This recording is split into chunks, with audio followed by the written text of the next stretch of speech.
Hey, salut, ici Vincent Larue d'Active de Nature.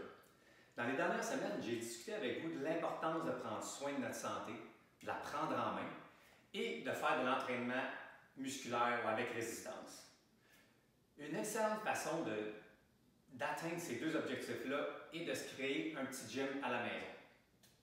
C'est une tendance qui est très présente présentement et qui, à mon avis, est là pour rester parce qu'il y a beaucoup d'avantages à avoir à se créer un petit gym à la maison.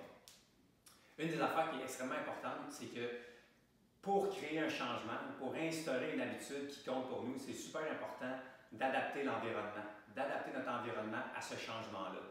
Les experts dans le domaine du changement sont unanimes là-dessus. Il faut vraiment adapter l'environnement à ce qu'on veut atteindre comme objectif. Donc, se créer un petit gym maison, c'est une excellente idée. Contrairement à ce qu'on pense, on n'a pas besoin de se lancer dans d'énormes dépenses pour commencer. Il y a une statistique qui me surprend à chaque fois, c'est que les gens achètent des grosses pièces d'équipement et en moyenne, on les utilise 2 semaines, puis après ça, on les range et on ne s'en sert plus. Donc, je vous suggère vraiment d'y aller petit et de construire votre gym à la maison. Mais vous allez voir, en fait, ce que je vous propose, moi, c'est quelques pièces d'équipement essentielles qui vont vous coûter environ 100 $, puis vous pouvez faire un très long bout de chemin avec ça. La première pièce d'équipement à avoir, qui est vraiment un essentiel, c'est un ballon d'entraînement, un ballon suisse. Ça coûte environ, un bon ballon va coûter entre 25 et 35 $. Et la grosseur que vous prenez dépend de votre grandeur. Donc, les 55 cm sont pour les gens d'environ 5 pieds 6 en descendant. Les 65 cm pour les 5 pieds 7, 5 pieds 8 en montant jusqu'à 6 pieds 6 pieds 2. Puis il y a même des 75 cm pour les plus grands parmi nous. Deuxième pièce d'équipement à avoir, c'est d'avoir 2 élastiques. Donc, le premier serait un élastique de ce type-ci, des petites bandes de 12 pouces, qui coûtent environ 4 $. Et un élastique avec poignée, qui va vous coûter environ entre 15 et 20 $. Un élastique de qualité. Et la dernière pièce d'équipement essentielle, ça serait d'avoir un poids. Donc, une kettlebell nous permet de faire plein de mouvements. Donc, simplement une kettlebell peut faire un bon bout de chemin pour nous. Il y a différents types de kettlebells. C'est une kettlebell de compétition. Il y a des kettlebells en fer, cast iron qu'on appelle en anglais. Donc, les kettlebells coûtent environ 2,5 $ par livre. Pour une femme, on peut viser un 8 à 12 kg, 8 à 10 kg, donc un 15 à 20 livres. Et pour un homme, 20 à 25 livres, une 10 à 12 kg pour commencer. Vous pourrez ajouter par la suite.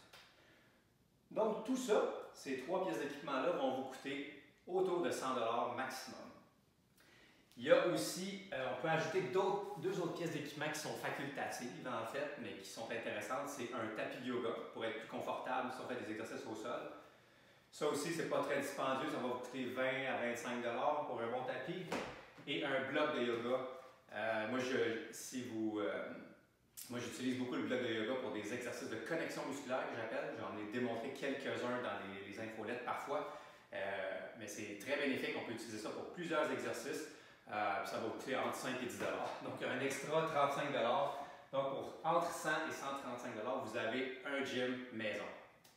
Reste ensuite à vous trouver un programme d'entraînement que vous pouvez faire à la maison qui répond à vos besoins. Pour ça, j'ai une excellente nouvelle pour vous. Je suis en train de préparer des programmes en ligne que je vais pouvoir vous offrir bientôt. Des programmes montés de façon significative avec un choix et un type d'exercice, une combinaison de tous ces exercices-là qui est très réfléchi, qui va vous permettre d'améliorer votre condition et non de la détériorer afin que vous puissiez bouger pour longtemps sans trop de douleur. Entre-temps, je vous encourage à continuer de prendre soin de votre santé, à bouger régulièrement, un petit 20 à 30 minutes par jour. Puis, si jamais vous avez besoin d'inspiration, vous pouvez utiliser mon guide gratuit que vous pouvez télécharger sur mon site web à activedenature.com ou encore utiliser les exercices que je vous ai partagés dans les derniers mois dans mon infolette. Donc, vous pouvez utiliser ces exercices-là ou d'autres en attendant des programmes en ligne très significatifs. Sur ce, je vous dis bonne journée et puis on se reparle dans une semaine.